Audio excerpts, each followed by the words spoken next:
Muito bem, este é o Conexão Futura ao vivo, aqui pelo seu canal Futura e também pela internet, no nosso site que você já conhece, www.futura.org.br. E no programa de hoje a gente vai falar sobre o descarte de resíduos perigosos. No Brasil são geradas anualmente cerca de 230 mil toneladas de lixo. Uma grande preocupação é com as substâncias com propriedades químicas e altamente nocivas ao meio ambiente. De acordo com a Lei número 12.305 do ano de 2010, que instituiu a Política Nacional de Resíduos Sólidos, os fabricantes, importadores e revendedores de produtos que podem causar contaminação devem recolhê-los. Mas, apesar desta regra estar em vigor, os cidadãos dispõem de poucos locais adequados para jogar fora, por exemplo, pilhas e baterias, pneus, lâmpadas fluorescentes, embalagens de óleo lubrificante, de agrotóxicos, entre tantos outros materiais. A lei recomenda que haja acordos setoriais e termos de compromisso entre empresários e o poder público para implantar o sistema de devolução ao fabricante no país, prática conhecida como logística reversa. Então, no programa de hoje, a gente fala sobre os caminhos para a plena implantação da Política Nacional de Resíduos Sólidos. Para essa conversa, a gente recebe aqui no estúdio o Diógenes Delbel.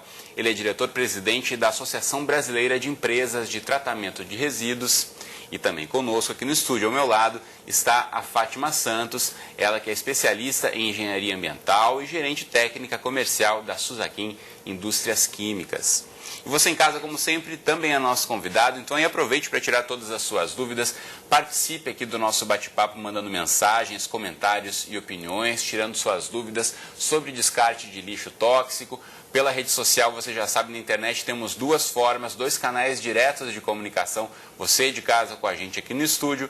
A primeira forma de mandar o seu recado é pelo facebook.com/canal Futura Oficial. Aqui você encontra vários posts sobre a nossa programação e aqui você pode mandar seu recado, sua dúvida, seu comentário aqui sobre o Conexão Futura de hoje. Outra forma de participar aqui do nosso programa é mandando sua mensagem para o nosso perfil no microblog Twitter, que é o perfil @canalfutura. Você ainda tem como opção o seu bom e velho telefone ligando para a gente no 0 operadora 21 3523 4098. Os números estão aí para você ligar para a gente, tirar sua dúvida. Enquanto você faz isso, dou boa tarde aqui aos nossos entrevistados. Bem-vindos à Conexão. Tudo bem, Fátima? Tudo bem, Diógenes? Tudo bem, boa tarde. Bom, quero começar que vocês defina para a gente, Diógenes. Fala-se muito em resíduos perigosos, mais popularmente conhecidos como lixo tóxico. O que define quando uma substância, um produto, pode ser chamado de um resíduo perigoso? Bom, Cristiano, não é exatamente simples, mas a lei, a 12.305, a nossa Política Nacional de Resíduos Sólidos, definiu claramente o que é resíduo perigoso. São aqueles resíduos que têm características de toxicidade, corrosividade, são resíduos patogênicos, qualquer característica que possa causar, que apresente risco à saúde pública ou à qualidade ambiental. E um detalhe ainda, de acordo com leis ou regulamentos ou normas técnicas. Então eles têm que ser expressamente colocados, né, ter essas características e previsto na legislação. Bom, e uma das substâncias e dos produtos aí mais comumente descartados, até de forma indevida, é a famosa bateria, as pilhas, essa que você usa no controle remoto aí da sua televisão, ou mesmo do ar-condicionado, ou a bateria de celular. Todos os tipos de baterias, elas devem ter uma forma diferente de descarte, mas muita gente coloca ali misturada com o detrito orgânico, com o resto de comida, com qualquer tipo de lixo, e isso não é o adequado, né, Fátima? Não, não é o adequado. O adequado é você disponibilizar nos locais que fazem o recolhimento desse material e mandar para a reciclagem, que é o reprocessamento. Ele passa por um processo industrial e volta a ser outros produtos, como óxidos metálicos para a fabricação de corantes, para pisos cerâmicos, vidros, tintas e refratários. Então aquela pilha velha que não serve mais, que acabou aquela bateria, pode virar uma tinta, corante para uma tinta. Corante para tinta dos pisos, azulejos, louças sanitárias. E depois de se utilizar esses pisos na demolição, se triturar, ainda dá para fazer na formulação uma bela de uma argamassa. Então, na verdade, é o reuso, né? É o reuso dessas matérias-primas, que na verdade tem um valor muito grande, mas que infelizmente nem sempre são aproveitadas. Agora, falamos aqui, né, sobre esses espaços para as pessoas jogarem fora esses tipos de bateria. Muitas vezes faz falta no dia a dia da pessoa saber aonde, né? Falta um pouco ainda dessa conscientização ou de políticas públicas para divulgar a importância das pessoas buscarem, ou mesmo de as empresas que fabricam esses produtos colocarem em prática aquela premissa da logística reversa, de serem responsáveis pelo que produzem, Diógenes. Exato. A logística reversa, é importante nós termos em mente, né, que ela foi criada, começou para alguns produtos, para alguns itens, antes da própria Política Nacional de Resíduos Sólidos, e a lei criou esses mecanismos, essa exigência para 5 produtos, quer dizer, basicamente 5 novos produtos. Já existia para embalagem de agrotóxico, para pneus, para pilhas e baterias, e foi criado também agora para embalagens de modo geral, embalagens de óleo lubrificante, para resíduos eletroeletrônicos, lâmpadas fluorescentes e resíduos de medicamentos. Todas essas últimas 5 que eu coloquei, elas estão sendo objeto de acordos setoriais que estão sendo implantados, ainda não foram assinados, com exceção das embalagens de óleo lubrificante. A partir da assinatura desses acordos setoriais, passam a surgir esses compromissos de desenvolver esses sistemas por parte do setor empresarial. Então nós estamos vivendo uma fase de transição. Isso está sendo implantado e alguns você ainda não vai encontrar todas essas alternativas, você vai encontrar iniciativas voluntárias para resolver esse problema.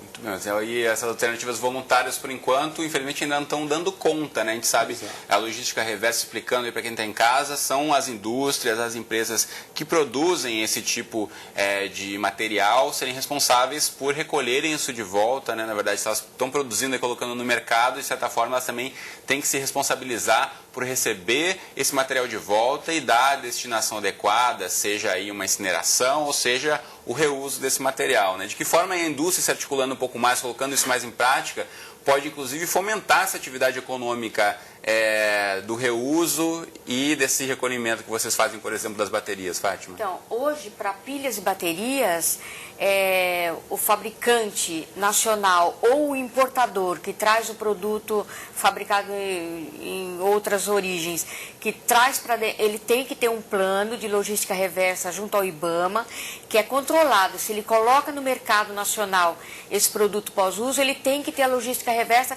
de recolhimento, de recebimento desse material de volta, e ele dá a disposição final adequada e ele presta conta de tudo que ele recolhe e tudo que ele manda ou para destruição ou para recuperação, reuso desse material. Agora, uma questão que o CONAMA, o Conselho Nacional do Meio Ambiente, aponta é que cerca de 33% das pilhas e baterias que são vendidas no país são provenientes de contrabando. Isso acaba dificultando um pouco essa ação na prática, né? Então, muita pilha vem por aí sem a declaração para a Receita Federal, vem de fora do país por meio de contrabando, e aí não há, de certa forma, como regular isso, né? O material de contrabando é um material ilícito, é um material ilegal. Então, ele é tratado, por exemplo, quando ele é recolhido nas blitz, assim, a Polícia Federal leva para a gente fazer a destruição desse material. Então, esse é um material ilegal, é um material ilícito, que veio através de fontes.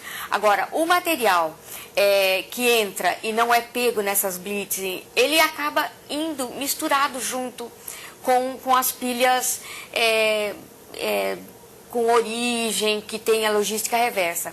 Então é difícil para o fabricante ele ficar, se ele recebe tudo junto, ele fica, essa é a minha, essa não é minha, essa não é, essa... Então ele acaba mandando tudo junto para nós, porque se ele ficar separando, o custo da separação acaba até encarecendo mais. Mas essas pilhas e baterias que vêm de forma ilegal para o país também podem ser recicladas, ou nem sempre? Também pode ser reciclada. E essa gera até bem mais, porque a durabilidade dela é menor. Então ela acaba se estragando muito mais rapidamente, acaba vindo tudo junto, né, misturado. É aquela bateria que o consumidor compra e ela acaba em um mês ou menos, né, em uma semana ou duas, já vem pela metade, então acaba consumindo ainda mais. Acaba consumindo. E também o controle de qualidade da fabricação desse produto, ele não é tão eficiente quanto um produto que tem uma marca, um fabricante que está se responsabilizando por esse produto que está na mão do consumidor final. Então, é um produto, você, às vezes, a pessoa está em casa e fala, eu vou fazer economia. Então, ela, na verdade, não está fazendo economia, porque ele vai durar bem menos, o risco até dela estar se abrindo e soltando aqueles produtos acaba vazando, estragando o aparelho. Então, acaba não sendo tão melhor assim, não é uma economia, acaba sendo até pior. Mas isso vai ter que estar incluso. Quem vai pagar essa conta desse material que entrou ilegal no país ainda não está definido, mas acaba vindo junto, porque quando se coloca um totem de recebimento, você tem que receber todas as marcas ali. Você não pode falar só recebo, senão cada fabricante vai colocar um totem para recolher, vai ficar uma coisa. Então, acaba vindo tudo junto. Muito bom. Jorge, você quer complementar? É o que nós chamamos de resíduos órfãos. Né? Em todas essas resíduos cadeias, órfãos? As cadeias de logística reversa, você tem resíduos onde você não tem o responsável dentro do país. Porque é uma importação ilegal, ou é uma importação até legal, mas que não tem um representante no Brasil, porque esse mecanismo está todo em desenvolvimento. Era possível você importar bens, né, eletroeletrônicos, pilhas, tudo que venha com esses resíduos, até medicamentos, né, estão aqui, eles não têm um responsável legal por eles não são alcançados por essa legislação. Então tem que ser previsto nesse acordo setorial alguma forma, né, de quem vai arcar com isso, quem vai ratear esses custos, porque tudo isso demanda custos, né, de montar essa infraestrutura, processar. Nem tudo é processado dando valor econômico, mas você tem um ganho ambiental, um ganho social. Mas alguém tem que ser responsável por isso. Muito bom. A gente sempre fala aqui no Conexão, divulgamos a legislação brasileira que já prevê uma série de dados para controle sobre o descarte correto. Então, já temos aqui um Plano Nacional de Resíduos Sólidos, uma Política Nacional de Resíduos Sólidos também. Você pode buscar na internet esses textos na íntegra. Deixa eu mostrar para você, então, primeiramente aqui no site do Ministério do Meio Ambiente, você encontra aqui o texto do Plano Nacional de Resíduos Sólidos, e aqui também navegando no site que é o mma.gov.br, você também encontra outro link que é diretamente aqui no site do Planalto, que é o da Política Nacional de Resíduos Sólidos, alterando aqui a lei que era lá de 98, aqui já 2 de agosto de 2010, o texto dessa lei 12.305, que eu já citei aqui no comecinho do programa, aqui falando de todos os tipos de resíduos sólidos, inclusive dos resíduos perigosos. E se você tem dúvidas, aproveite aí, não perca o seu tempo e ligue para a gente ou mande seu recado pela rede social, pelo nosso telefone. Já tem várias perguntas chegando aqui. Se você quer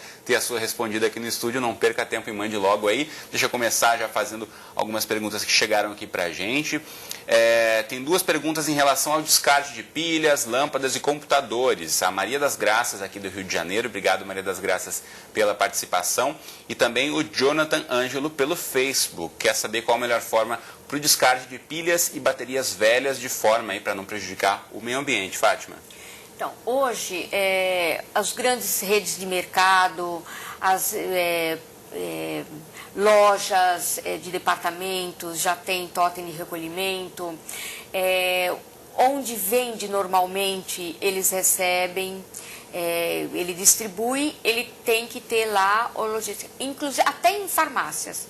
Na Drogaria São Paulo tem lá o totem de recolhimento nas lojas e você pode descartar lá, ele acaba chegando, ele volta tudo e acaba chegando até nós para fazer o reprocessamento desses materiais. Então isso é importante também, se você de casa costuma comprar uma bateria, uma pilha em algum lugar e não vê, ou vê que não tem um espaço ali para coleta, acho que cobrar também perguntar e cobrar também do comerciante. Eles falam, não tem sim, nós recolhemos aqui.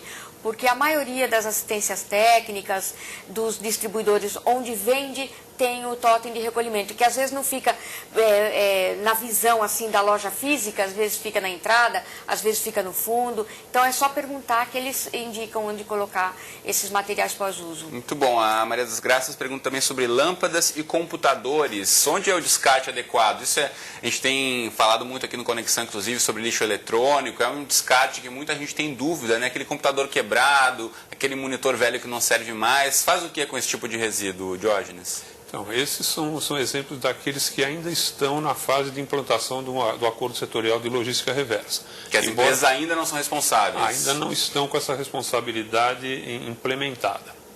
Está numa fase, nós estamos justamente numa fase de transição, espera-se que esses acordos sejam assinados nos próximos meses. Mas já existem uma série de redes, já existem cooperativas, já existem centrais que processam esses materiais. É possível você achar na internet algumas informações de sites que orientam locais mais próximos como isso. Uma boa referência é o SEMPRE, Compromisso Empresarial para a Reciclagem. O site deles é www.sempre.org.br. Lá ele tem uma série de dicas e orientações para a reciclagem de vários produtos, inclusive os computadores. As lâmpadas já é um bem que é um pouco mais complicado, né? Porque ela não é exatamente reciclável, ela tem material perigoso dentro, que é o mercúrio, né? Ela libera vapor de mercúrio. Então, o importante é não quebrar as lâmpadas, né? E tentar levá-las para algum centro, algum comércio, alguma coisa que tenha isso. Um ponto importante, os municípios são, nós pensando no cidadão e não em empresas, os municípios são os grandes, têm que ser os grandes organizadores da gestão de resíduos urbanos, de todos os resíduos de nós, da população. Então é importante ver com o seu município se ele tem isso implementado, se ele tem alguma central, já tem alguma política, e cobrar do próprio município que ele trabalhe para desenvolver esses sistemas. São o poder público local que tem que executar, na verdade, articular para essa política nacional de resíduos sólidos ser colocada em prática. Né? É o poder local. Deste ano para já ter o plano dele já funcionando. Exatamente. Então, todos os municípios têm que ter o plano de gerenciamento de resíduo funcionando. Não é só apresentar o plano, não, já tem que estar funcionando. Em execução. Ele teve até o final do ano para apresentar o plano e agora ele tem até o meio do ano para executar o plano. Então, algumas prefeituras, inclusive, já nos mandavam antes de ter de forma voluntária, e hoje algumas prefeituras já nos mandam pilhas, baterias, os eletroeletrônicos, que é o lixo tecnológico, já nos manda esse material. E acaba mandando também as lâmpadas para a empresa que recicla a lâmpada. Enfim, só que todas, então isso são algumas só, poucas.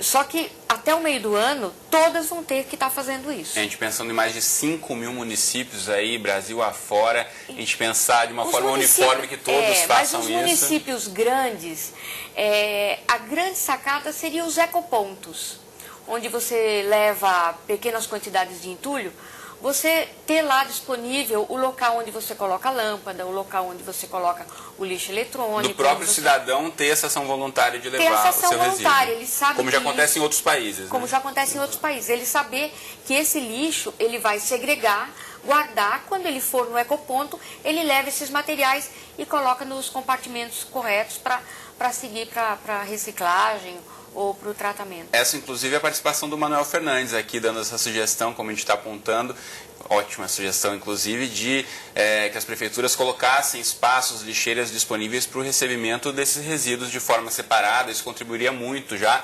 inclusive, para envolver um pouco mais o cidadão nessa questão da responsabilidade. Como falamos aqui, esse plano é de cada município, mas se as pessoas não cobrarem no poder público local, de fato, infelizmente, lixo não é prioridade. A gente não vê aí em planos de governo candidatos falando de resíduos, né? Infelizmente, isso não é levado como prioridade por muitos candidatos. Então, está aí uma bandeira que poderia ser apresentada, né, Diógenes? Isso. Mas é importante ter em mente, né, que a lei colocou a responsabilidade por esses produtos que nós já nos referimos, né? Ela atribuiu ao fabricante, importador, distribuidor e revendedor. Eles são a primeira linha que tem que implementar esse sistema.